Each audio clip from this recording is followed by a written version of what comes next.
Всем привет, друзья! Сегодня я вам покажу, как получить Christmas машину в 2025 году. Сначала нам надо подойти к Санте и взять у него квест. Санта находится возле вот этого вот перекрестка. Именно вот здесь.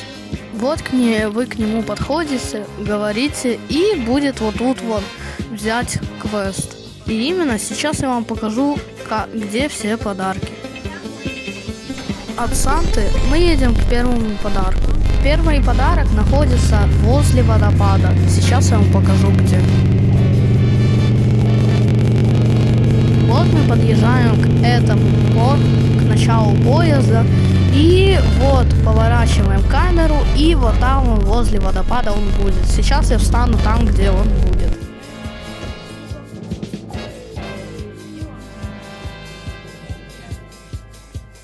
Вот тут будет маленький красный подарок. Именно вот здесь он будет стоять. И мы будем сейчас отправляться к второму подарку. От Санты второй подарок очень близко. Именно мы едем сейчас так, как указано на видео. А именно, нам надо забраться на вот этот вот оранжевый дом. Что я сейчас и сделаю.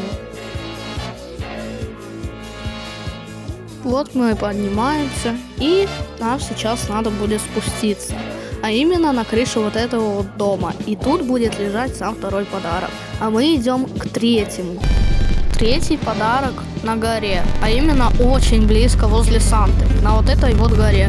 Мы в принципе можем остановиться тут и забираться, он будет на самой вершине горы вон там. Сейчас я вам покажу. Вот мы поднимаемся, и сейчас будет видно сам подарок. А именно он вот тут. Вот тут он будет лежать. Последний заветный подарок. В принципе, у Санты мы можем уже квест не забирать. А вот сама машина. Вот она такая прикольная, с елочкой, новогодний вайб. Так что советую всем получать ее в 2025 году. Всем удачи, всем пока.